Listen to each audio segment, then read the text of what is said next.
Good evening, ladies and gentlemen. Welcome to GameStar TV. We are bringing you League of Legends action this evening from the Wellington Secondary Schools League Championship. We're into week number 3, and we're going to be bringing you a game from the Korean League. Whoa, what was that? Something's making a noise. Good evening, ladies and gentlemen. Welcome to GameStar TV. Sorry, got to mute the sound. Very unprofessional. All right, we're into Champ Select already, so let's head on over into Champ Select. The bands have gone out. Quickly, just to introduce myself, I am Crisis, and I am joined by Mendrix. Hello, Mendrix. Hello, hello. How's it going? Yeah, pretty good, pretty good. Still getting myself all sorted. Oh dear, I think I've got an incorrect title here. Okay, let's just delete that. There you go. Alright, so we've got Super Kawaii on the left-hand side, and on the right-hand side we've got the Forsaken. This is the Wellington Secondary League, and bands have gone through. Any comments there, Mendrix? Well, pretty much just standard bans all around. Maokai is a really big pick. Yasuo is a very easy ban. Basically, they've got a lot of snowbally hard engaged champions that can really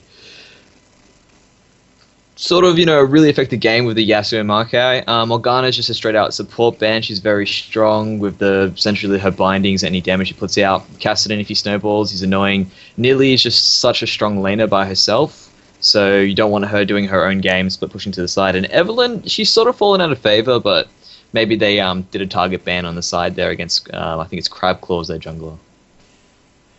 And you were actually talking about Crabclaw just before. So what we've got here, ladies and gentlemen, is we've got a team of diamonds and plats versus a team that's kind of a mix of plat, gold, and silver. Am I right? Yes, pretty much. So basically, at this point in time, the advantage is going to the blue team. Yeah, because they even had a ringin that came in, Deity Titan, and he's Diamond 1, so he's the highest ranked on this in this game. And so we're kind of expecting the laning phase to go quite heavily in Super Kawaii's favor. And well, we'll just have to see whether the red team is going to be able to match up Crabclaw against somebody that he's going to be able to get ahead of in the game. Well, like I was saying before, I think he's the jungler, so he doesn't really need to, in a sense, outperform anyone he's versing in the lane. He just needs to out-jungle who he's going through, and that's quite possible. Sometimes, as much as I hate to say, jungling does have a lot of luck involved, really, whether your teammates are paying attention when you make the calls and when you go through, general jungle movement happening on the other side of the jungler. Maybe he goes in, he stuffs up a little bit, his gank fails, and so your gank succeeds, and next thing you know, you have a lane that has an advantage and one that has a disadvantage, because generally when you're playing in the really high level games, you have the jungler on one side getting a kill maybe in the in the top lane, while the other jungler will be getting a kill in the bottom lane, or there'll be this sort of clash between the junglers and laners as time goes on. But because this isn't of such a high as a high level game, you might have an advantage happening in the favor of the purple team, which is Forsaken. So hopefully that will work out in their advantage. So I play jungler quite often, and are you telling me that the only reason I've been losing is because of bad luck? No, not exactly. No, I'm just kidding. I can't say that for sure. I mean, it sort of plays a bigger role, probably around say high platinum and diamond area plays a bigger role. Generally, all the lower levels you can pretty much, if you're a really good jungler, anything that happens, you can make up for it throughout the entire game. Alright, well, let's run through the teams very quickly. Remember, on the left-hand side, we've got Super Kawaii, and they are represented by Menacol, Mid, Posmil, Elite Member, and the Ringin Deity Titan. So, I'm not convinced that Deity Titan is like a full-time member, but the other team has agreed to have him in there, so that's pretty cool. And then on the right-hand side, we have the Forsaken, represented by Crabclaw, Raise the Phoenix, the Prophet, EJ, and we'll just call him EJ, and then Tiberius. Definitely there. And I'm just having a look at these the team comps that have come out. It looks like, in my opinion, when it comes to meta, Super Kawaii has come out on top in the ban and pick phase right now. They seem to have a pretty strong team coming through. Of course, Forsaken does have the Tristana-Brom combination, and that is a very strong lane to go up against. So you got the fact that she's got a decent early game. She has a bit of a fall off in the mid game, and then she's really strong late. And that's why Tristana is this really sought after pick that a lot of teams are after right now. And Brom in general just gets banned out pretty much every single time. So I'm surprised he's in this game, and Morgana hasn't been picked up. That's probably why they banned Morgana first, and they saw the Brom pick. Unfortunately, though, for Super Kawaii, or unfortunately for Forsaken, Super Kawaii has got Alistar, and Alistar's a very, very big contested ban or pick at the moment as well, so he's a very strong laner, and he provides so much sustain when it comes to team fights. You can pretty much sit there indefinitely with Alistar. He's going up against Jarvan 4 in the top lane. Yeah, I'm definitely going to give the advantage to Alistar versus J4. Basically, the moment once Alistar hits level 6, he's nearly unkillable.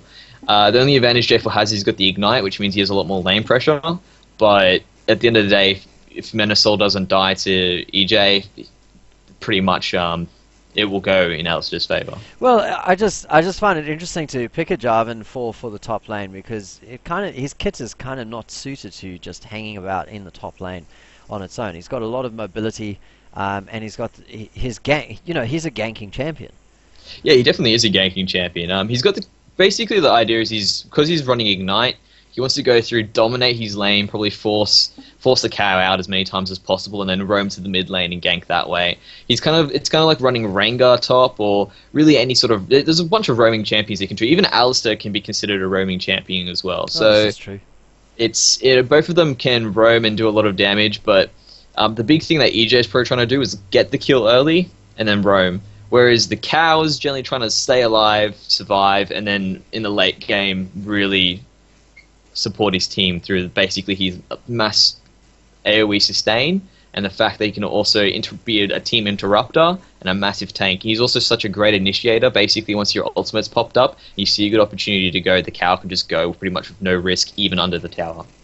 Well, we'll have to see whether Menacol is going to be able to put together that WQ combo, the headbutt and then the knock up, because I can remember, well, it would have been several seasons ago when Hotshot GG tried to do it, and he spent a game on his stream just completely failing every single time. And it's something that not every player can do, is put together. No, really. I think there's a trick to it where you have to make sure you've got smart cast turned off, and then you have to be correctly shift. You have to be correctly smart casting manually to do it. So you smart cast, I think, the Q, and then the W you press to start spamming it as fast as possible. Or maybe it's the Q and you smart cast the W. I'm not too sure. I haven't played a lot of Alistar, and I do know my team's been bugging me to start learning him because he's such a contested pick right now. But do you play in the jungle, or do you play top for your team? I play top when I play for my team. Ah, okay. I do even top. Everyone knows me as the top Udyr in Diamond 1, so not necessarily the top Udyr, but the top Udyr. Yeah, the Udyr who plays top. That's what I wanted to say. Rippy holds the title as the top Udyr. Oh man, I've got all sorts of crazy things going on with my overlays, and I checked them beforehand, and I was sure that they were correct. But anyway, never mind. Well, we're into the skin battle, so that's a good thing.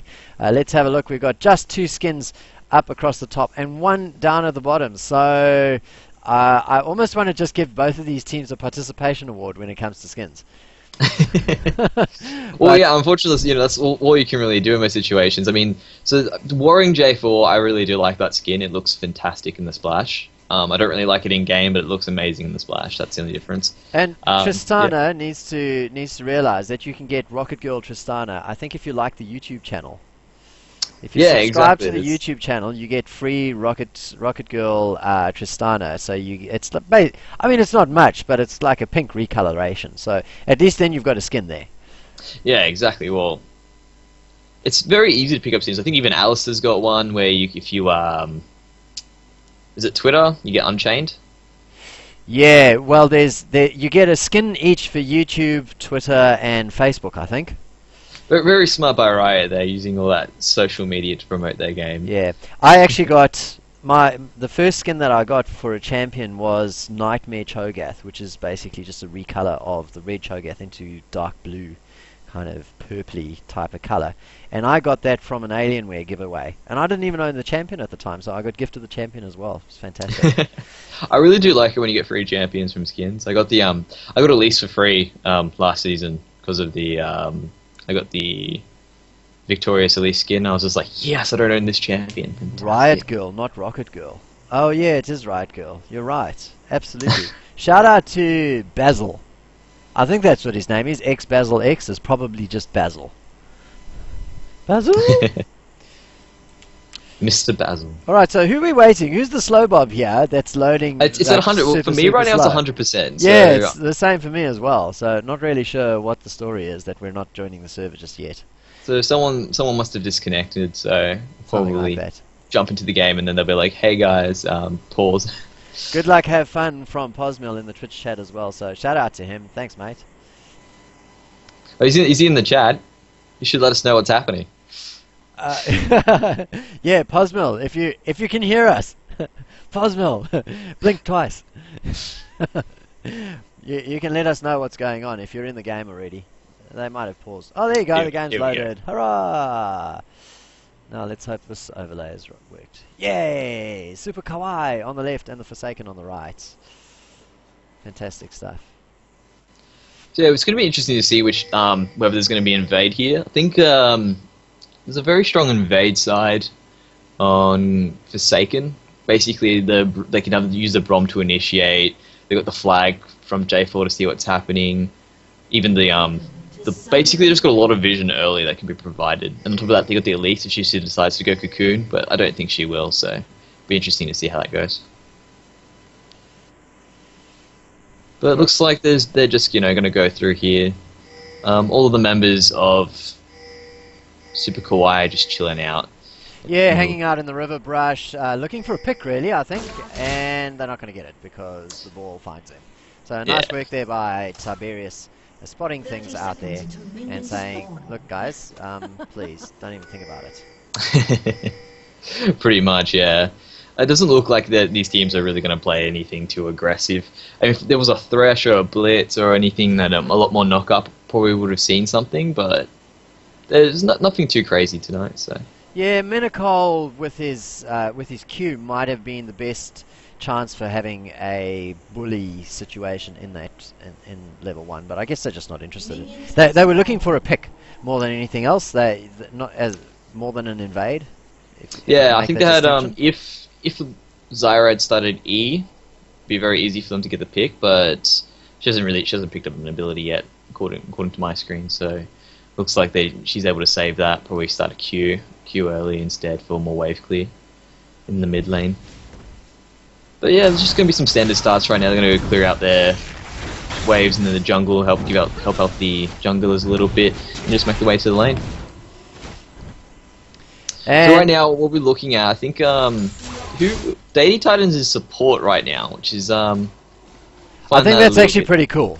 Yeah, I think that's cool that they've done that, because the temptation would have been for them to take this Diamond 1 player who's just arrived, put him in the mid lane, and get him to snowball. But he's playing support, so he's going to stick in that support role throughout, and I think that's a very good thing. I'm quite happy about that decision. Right? Yeah, it's definitely going to be something that's interesting to see how it pans out. I mean, you might see that maybe the reason why they did that is because they wanted to sort of bully Raze the Phoenix, because he's the lowest rank right now on the team. They probably figured, I think he's the support, so why don't we put our D1 on support and just sort of bully him out a little bit, or maybe that he just decided to be the nice guy. Yeah, as you can see, a lot of damage onto Raze the Phoenix right now in the bottom lane, and a little bit more onto Prophet. It looks like they've already taken control of the lane right now. Yeah, pretty much. Raze the Phoenix taking a massive amount of damage, and it just means that he's not in a position to do any sort of harass. Exactly. These junglers are a little bit slow off the mark right now.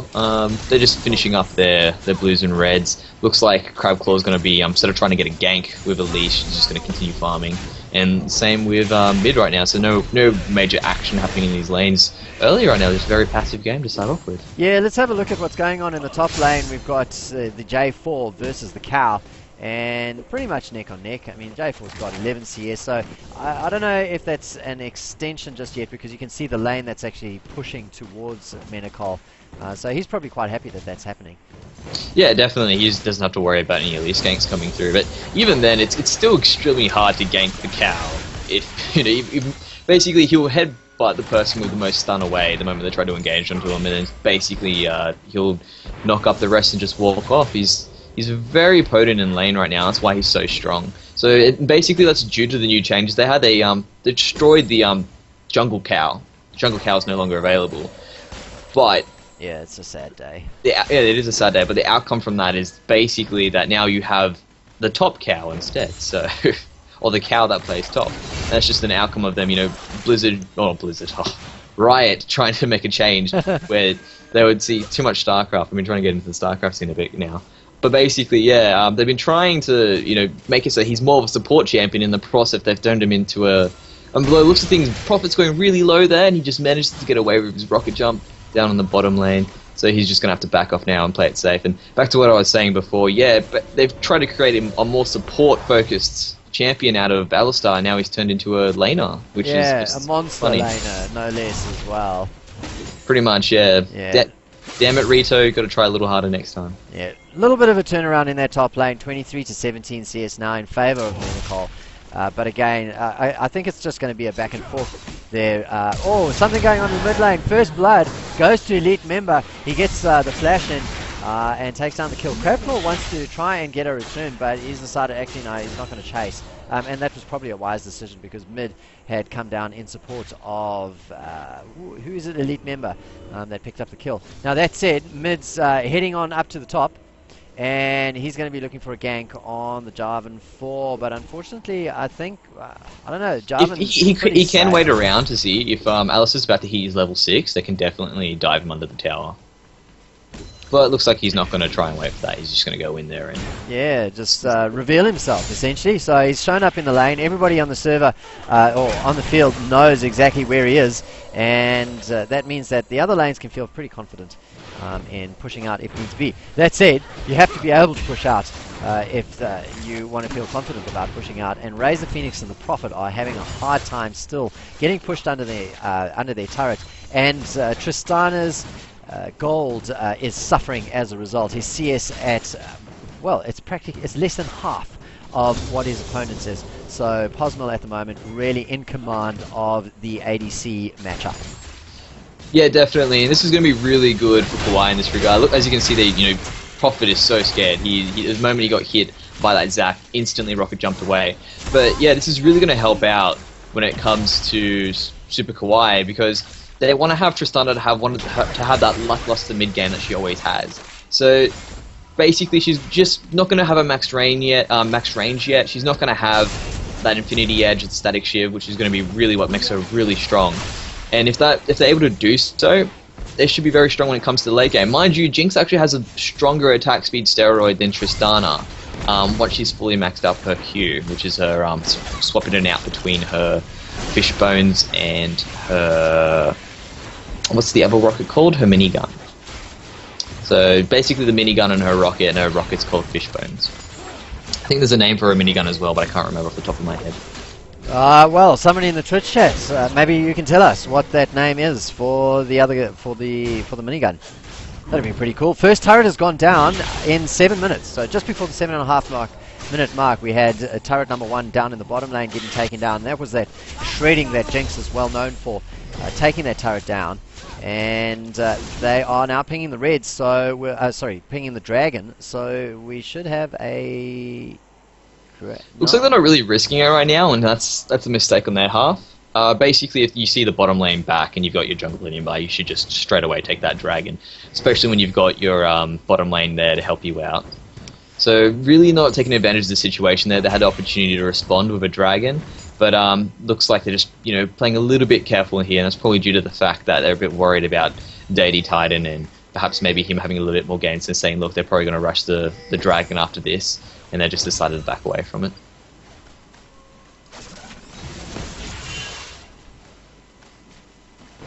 So yeah, nothing really happening right now. It's still, a very, very uneventful game, really. Only one kill happening on the side, and that was because of Elite Member. And as you can see, he's already taken advantage of this and just forcing Tiberius out of lane. Karma's a very strong laner herself. Obviously, Orianna does a lot more. Tiberius taking a bit of a hit. Sorry to jump in there. He's fine. getting pushed out of lane, and in fact he's going to blue pill, and Elite Member's going to look for a reply from lane. He was sneaking up and fancied his chances, and he probably could have if he had used his ulti on his Q, I guess. Oh, Razor Phoenix arrives in the lane just to, eat a whole lot of damage, including a long-range rocket to the face from the Jinx down in the bottom lane, who's quite confident going 1 versus 1 against this Tristana, and no surprise why there. So the push at the moment on this mid lane turret from the Super Kawaii team as they push in nicely. Crabclaw's going to go down. He got caught, unfortunately. There's a shockwave through from the Orianna, but mid kind of shrugs it off. Just walks away from that. Yeah, definitely. And as you can see up in the top lane, looks like EJ's managed to pick up a kill on the cow right there. I'm going to just hit the backspace quickly and head on up there. And we'll catch that. Oh, he calls down the Cataclysm onto Menacol. And Menacol uses his ulti in reply, but unfortunately no flash, so unable to get out of the Cataclysm and just has the damage. Basically, the Ignite's really what helped out EJ there. As I was saying before, he's got a little bit more lane pressure because of it. You really can't damage reduce true damage. That was the big thing that affected him there. So he managed to put out enough damage before he could pop his ulti, and then from there the true damage was enough to melt the rest of it down. Oh, Raise the Phoenix getting bounced around at the moment. The Lee Sin gets the dragon kick through, but unfortunately isn't able to pick up or provide a kill to Elite member. And the turret is hanging on by a thread because the Prophet just managed to arrive and do a little bit of wave clearing, which I guess is what she's good for at the moment. Tristana with 2 Doran's blades. Not a huge amount of damage, but at least there's the explosive shot to help with that wave clear. Yeah, definitely. Basically was able to force out the ultimate from Zyra and has taken her down. The Prophet fancied his chances in when he decided to rocket jump in and basically was able to force the team back. But as you can see, they're already back, ready to siege again. Basically, the damage from Karma is quite ridiculous. And really, Jinx has so much damage potential early game, basically with her minigun in use. As you can see, she was also able just to shoot it down with a rocket there at the very end. Apparently the minigun's called Pow Pow. Pow Pow, there we go. Thank you, Twitch chat. That's Basil as well. So Basil calling, making all the calls tonight, so that's fantastic. Shout out to Sesame Sprinkles, who wants to know what the delay is on the game. So this is the standard spectator mode delay, 3 minutes, and we don't delay it any further than that. So we could put a stream delay on if we really wanted to, but I mean it's not necessary with the Riot's spectator mode delay. Yeah, EJ's in a bit of trouble right now at the top lane. He managed to get away with a nice EQ flag after he was knocked away by the cow. As you can see, there's a lot of displacement happening, and there is a dragon fight that I completely missed. Very nice from Mega Death Rocket into the group there. Raise Phoenix also suffers a similar fate down to mid. Coming through right now, very good 3-man shockwave by Tiberius as he's trying to escape right now. Looks like they've forgotten about the dragon. The Prophet is here to help out Tiberius. He manages to get a nice slow and speed away after he puts the command. He gets caught though. There's a flash from Daddy Titan. And the slows are now just starting to stack. He's not going to get away. He made a good try for it, and in fact dodged quite a few skill shots, but after the summoners got getting burned to catch up with him, unfortunately there wasn't much that he could do. Pretty much there, and as you can see now they've got a nice easy free dragon to pick up after that team fight. Now they're ahead Super Kawaii 5-1. Basically after this they'll probably have close to a 5k gold league? Just under 5, no, that's just under 6,000. 6,000, yes. Yeah, about 5,500, so they're well ahead. It's the 12-minute mark. We've got 2 turrets taken down, and EJ at the moment is just standing up. He's the only one that's really holding his own, I've got to say. He's a little bit behind, but he's picked up a kill on his lane opponent, and is kind of hanging around there. But the sustain of Menacol is starting to overtake things, and I think he won't be hanging on for much longer. In fact, there you go, he's starting to blue pill out of the lane. Yeah, pretty much. And now if Cal's probably just going to push up now and back away himself. He doesn't really need to do anything at the moment, but just hold his lane and make sure he doesn't give up any more kills to EJ when his Ignite is up. But apart from that, he's just going to get stronger and stronger as the game goes on, and it's going to be harder and harder to kill the cow as it goes on as well. As you can see, Crabclaw's just here to hold the lane a little bit. The cow's not really pushing it up, he's just freezing it in place. He might want to try and push it up though, because he's a bit in trouble, but Deity Titan is coming here to help out, see if he can get himself a little bit of a Vine Whip onto the Crabclaw right now. It looks like there is currently a 2-on-2 in the top lane. As we can see in the mid lane, they've managed to take out Tiberius there with a nice kick from mid. Elite member as well, helping out with a little bit of damage on the side, but the Prophet and Raise the Phoenix were too late to come to the fight. Looks like now they're trying to get onto, there's a nice dive in the top lane by Minnesota onto EJ. Looks like the damage reduction is too much. He's taken only up to half damage onto the turret from them. Most of the damage is probably the turret itself, not actually from EJ. And as we can see, Razor Phoenix is dead too. Down in the mid lane, the Prophet under a lot of pressure from Elite Member, trying to get the kill down. A Super Mega Death Rocket from the very end. Fantastic. Nicely done from Posmil with the long range rocket. Crabclaw's going to go down. Deity Titan, in fact, standing underneath the turret and taking the hits, goes down. But it's after taking down the jungler, so I'm sure he won't mind there. He's 1-1-5 as a result of that.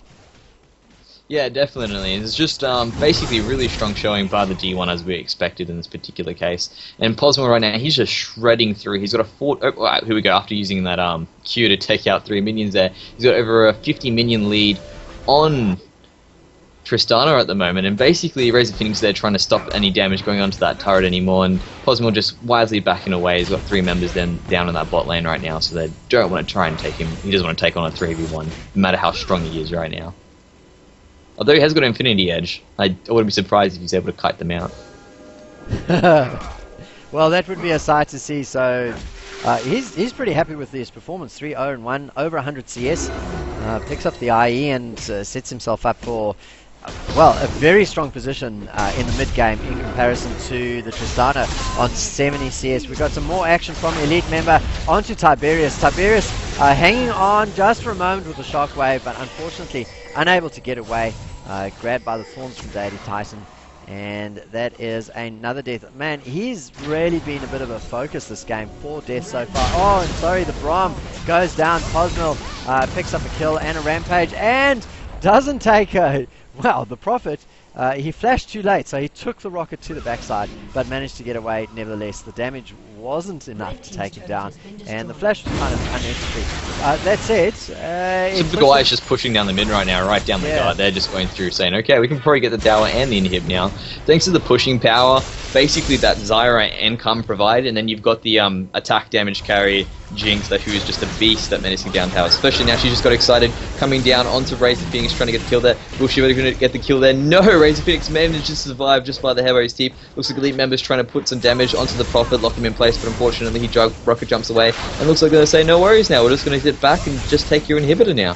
Yeah, so that's first inhib down. In the top lane we had a 2 versus 1, and the cow got turned into steak, and unfortunately that action was really just keeping 2 champions up in the top lane while this mid lane fight was going on, and then inhibitor got lost. So we have Crabclaw and EJ arrived. Poor Razor Phoenix, he's about to be meet by 3 members, and he's only in about 10% HP. He's trying to run away now. He might be able to sidestep them. Will this be the adventure of Braum, escaping the whole team? He's got the jukes going on right now. Runs into the enemy team jungle.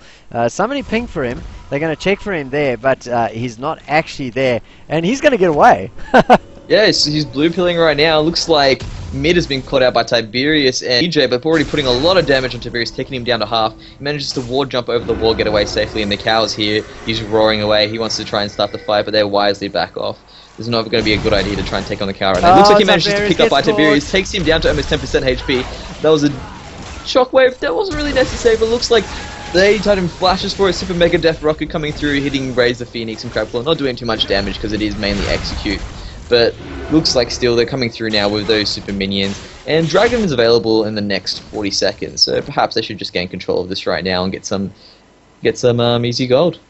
Well, it looks like they're going to push up the bot lane first and then probably go for Dragon. The Prophet's sort of pats Menacol on the back as he walks past. Hardly a movement on his health bar as he does so. So Menacol feeling pretty strong at the moment.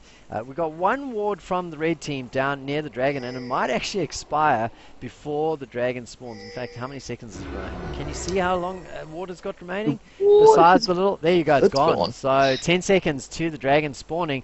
But we've got action going on. Razor Phoenix has gotten himself caught. He gets bumped around all over the show. And gets taken down. Unfortunately, the is that Stranglethorns? The R? Yep, Stranglethorns gets pulled down, but doesn't actually catch anyone. So the red team manages to get away. The Forsaken, that is. So EJ goes in with the flag and drag, but Deity Titan says, no, actually, stay back, and walks away. There's a dragon that goes down to the Super Kawaii. Yeah, as you can see, you just got a lead member up from the top there, just, calmly split pushing away. I'm not a split pushing champion, but sometimes this is what I like to do, basically, is what he's saying. Uh, and a call coming through there, just, flexing his muscles a little bit, saying, hey guys, I know you've got 3 members here, but I'm not really too scared of you at the moment. Does he still have his ultimate available? Yeah, he does, so that's why he's just sitting around there being like, yeah. Pretty strong. Let's have a look at the wardage situation on the map. We have plenty of wards for Super Kawaii, including 3 wards deep in the jungle. Is that deep? That's fairly deep, I guess. Fairly deep. Considering it's not their jungle, it's pretty deep. Yeah, and just 2 each of the vision wards, the pink wards for both of the teams. Basically, I'd say that having the vision wards is a bit more useful right now. And if you can just think about it, every time you play your games, if you could have 5 vision wards all up at all times, it would be amazing. And that's basically what you see in the pro games. But just those blue wards will expire at some point where they have to actively seek out those red ones. And as you can see, there's a bit of contention there for them after that pink ward.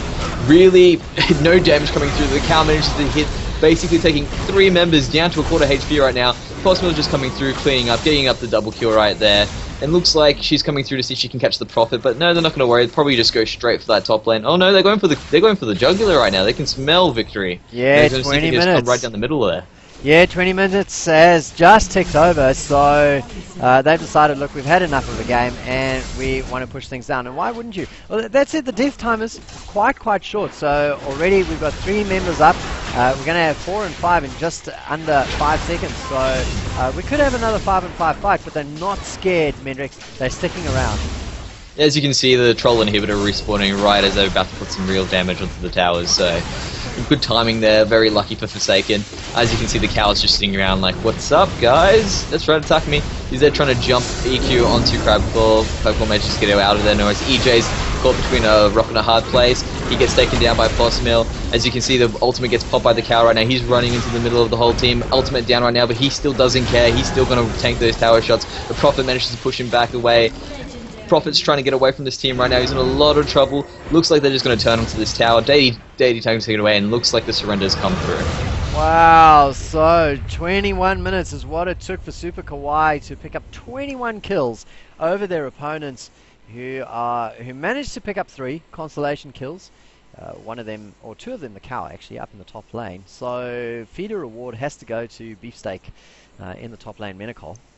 Well, it happens when you're the initiator, but it's he can't really help it. Although Zyra did die once, and he's the D1, so he's very bronze of him there. I can't. And in fact, that happened in the top lane. So all of the kills that the Forsaken managed to pick up were in the top lane, near that top lane turret.